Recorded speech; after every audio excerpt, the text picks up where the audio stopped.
Então, continuando, né? Mas, aí vocês podem me perguntar assim, por todas essas ligações que são tão negativas e que podem ter sido também ocasionadas pela revolta, de ter perdido um amor, feito uma feitiçaria, ou uma magia negra, ou uma macumba, seja lá o que for, para unir outras pessoas, e um médium envolvido, ou aquela pessoa que estava apaixonada por um e tentou fazer coisas ruins pelo outro.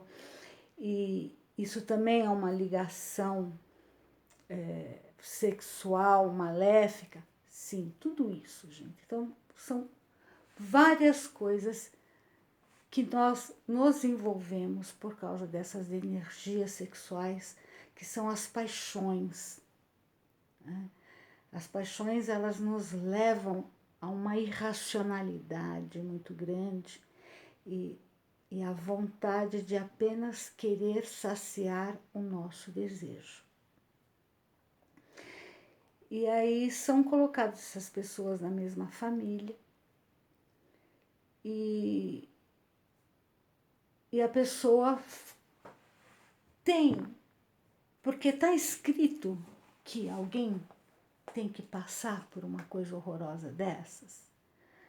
Será que Deus pôs na programação que o resgate de alguém, a pessoa tem que passar por aquilo?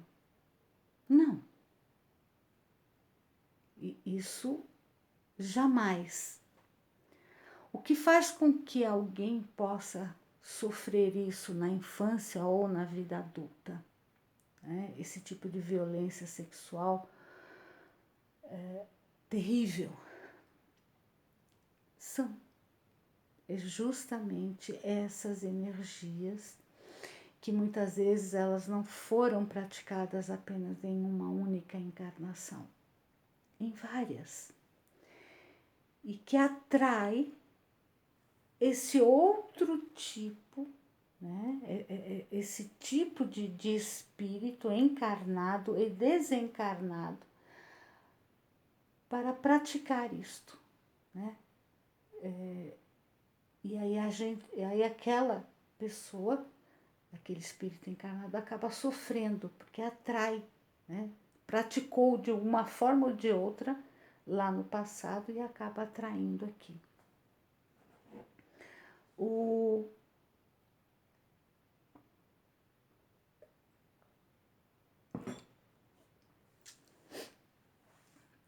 Então, isso é escrito pela espiritualidade superior para que a gente passe? Não, não é. Mas foi o livre-arbítrio daquele indivíduo ainda extremamente perturbado, desequilibrado, arraigado aos desejos, à prática egoísta, e que dá vazão, né? Tanto aos seus desejos como aos desejos daqueles que o acompanham espiritualmente. Então, a espiritualidade, ela explica esse outro lado, né? Existe o desequilíbrio psicológico, emocional daquele indivíduo? Sim, mas isso está ligado também a este lado espiritual. Eu estou tentando seguir um roteirozinho aqui para vocês. Agora, a gente vai falar um pouco de como se dá a reencarnação.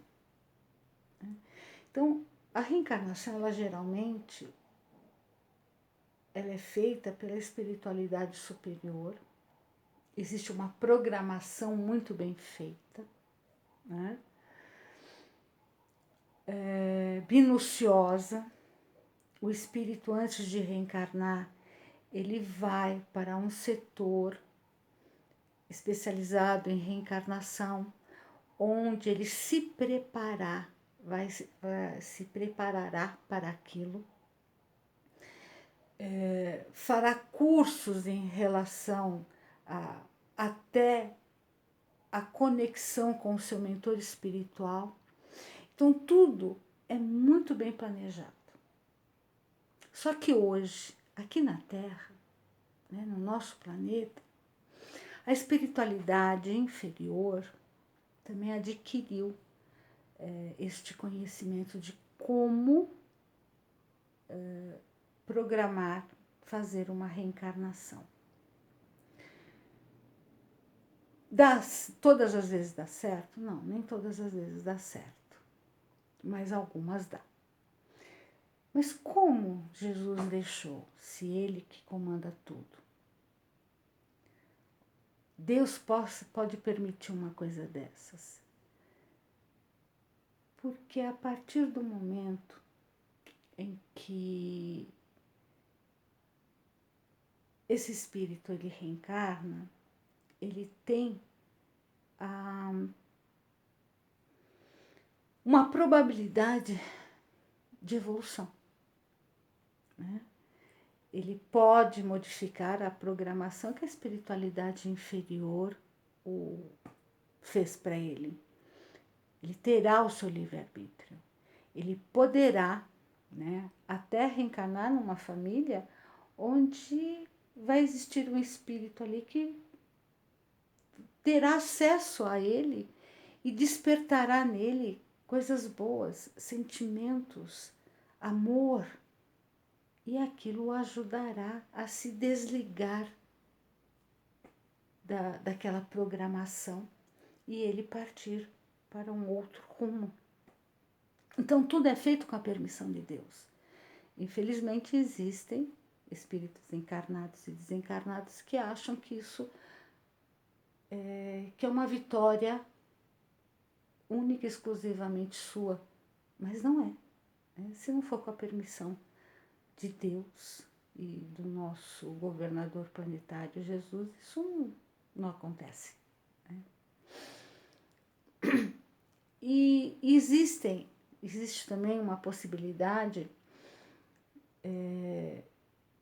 quando existe uma varredura no astral inferior, capturando espíritos que estão ali há muito tempo sem reencarnar e que há a necessidade de evolução para todos e para eles também.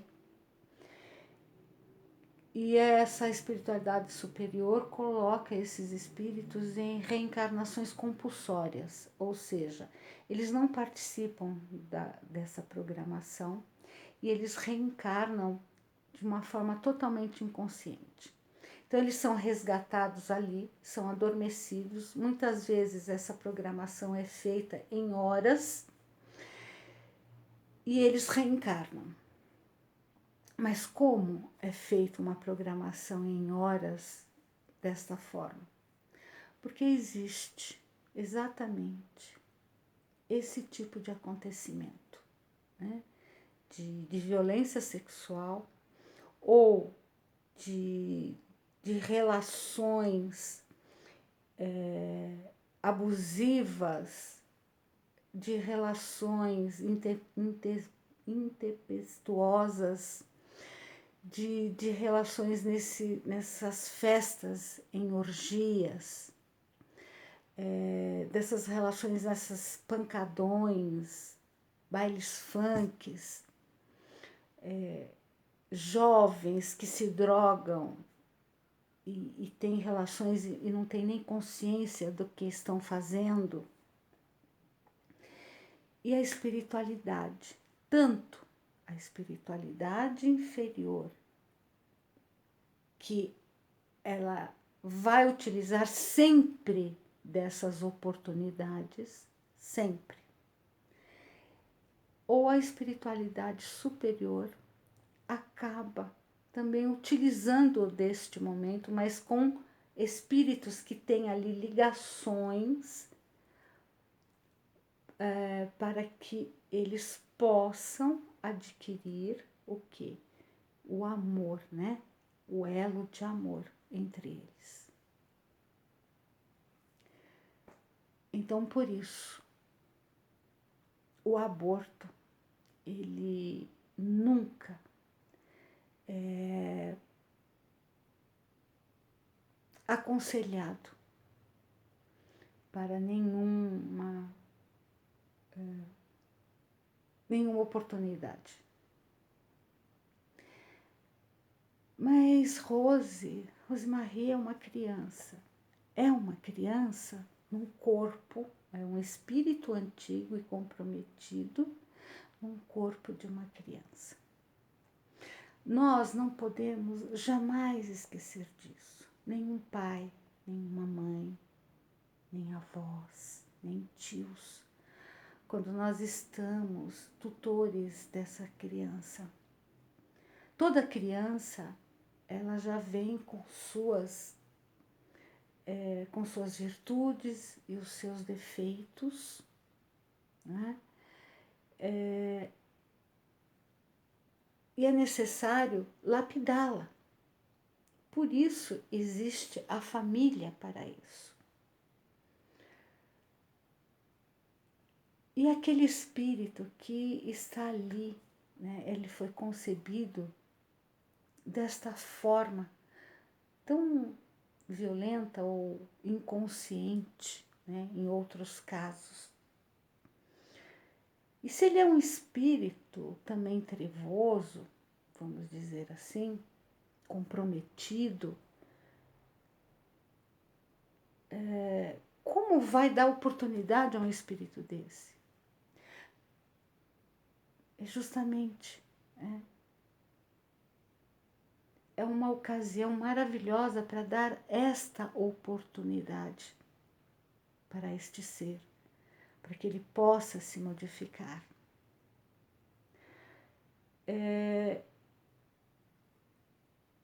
Aí eu me pergunto, com 3 meses,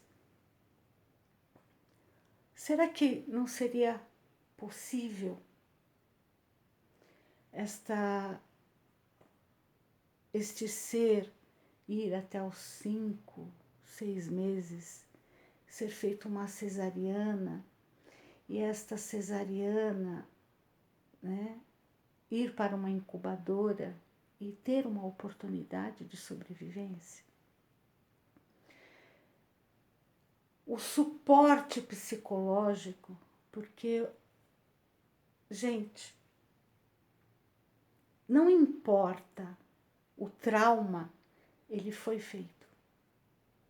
E é um trauma muito grande.